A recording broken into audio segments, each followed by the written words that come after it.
Hello guys, health beauty life में आप सबको मेरा आदाब। आई होप कि आप सब खैरियत से होंगे। तो गाइस, आज हम बात करेंगे बच्चों के बारे में कि बच्चे आपस में क्यों लड़ते हैं, एक दूसरे की बातों को बर्दाश्त क्यों नहीं करते और वालिदैन से बदजुबान होकर क्यों बातें करते हैं।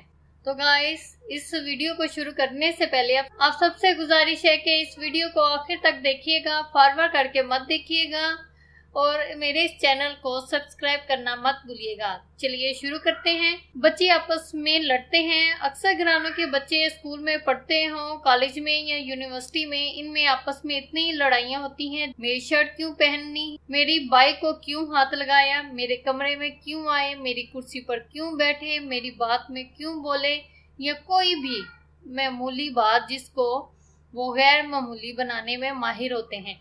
इनकी आपस की लड़ाइयाँ वालिदैन की जिंदगी को अजाब बना दिया करती हैं। जब बच्चे गहरी नींद सो जाएं तो इनके सरहाने सूरह शोरा की आयत नंबर 28 अव्वल आखिर 3 मरतबा दुरूद शरीफ के साथ पढ़कर दम कर दें और बच्चे को कभी गुस्से में ना आने दें। किसी की बात किसी को ना बताएं। अगर बात भी करें तो तारीफ की हो कि तुम्हारी बहन तुम्हारी तारीफ कर रही थी या तुम्हारा भाई तो हमारे लिए बड़े अच्छे ख्यालात रखता है, तुम ख्वामखा इससे लड़ा करते हो। ये माँ ही होती हैं जो अपने बच्चों को यकजा रखने में बहुत अच्छा काम अंजाम देती हैं, और वो भी माएँ होती हैं जिनकी बेवकूफ़ी की वजह से बहन भाई उम्र के किसी भी हिस्से में एक दूसरे की शक्लों में बदजन हो जाते हैं।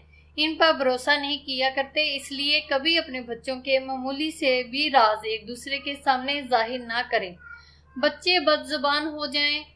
अब ज्यादातर घरानों के वालिदैन इसलिए परेशान रहते हैं कि इनके बच्चे ना सिर्फ इनसे सख्त लहजे में बात करते हैं बल्कि इनका कहना भी नहीं मानते। ऐसे बच्चे अपनी हर बात सही और दूसरों की गलत समझा करते हैं। गुस्सा हर वक्त इनके सर पर सवार रहता है, घर का माहौल खराब रहता है। ऐसे तमाम बच्चों के बिगाड़ का सबब आप खुद ही हैं, जिनके वालिदैन एक साथ ऐसे गेम खेलें जिनमें बच्चे मसरूफ हो जाएं और रात को वो गहरी नींद में हों तो इनके सराहने खड़े होकर इतनी आवाज़ में कि इनकी आंख ना खुले 21 मरतबा सूरह बरूज की आयत नंबर 21-22 अव्वल आखिर 3 मरतबा दुरूद शरीफ के साथ पढ़कर बच्चों पर दम करें और दुआ करें।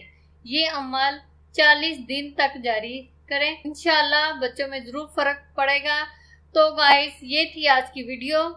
आई होप आपको पसंद आई हो। वीडियो पसंद आई हो तो लाइक एंड शेयर करना मत भूलिएगा। मज़ीद अच्छी वीडियोस देखने के लिए हमारे चैनल को लाजमी सब्सक्राइब करें और हमारे चैनल की तमाम वीडियोस देखने के लिए इसी वीडियो की डिस्क्रिप्शन में लिंक होगा, वहां जाकर आप हमारे चैनल की तमाम वीडियोस देख सकते हैं।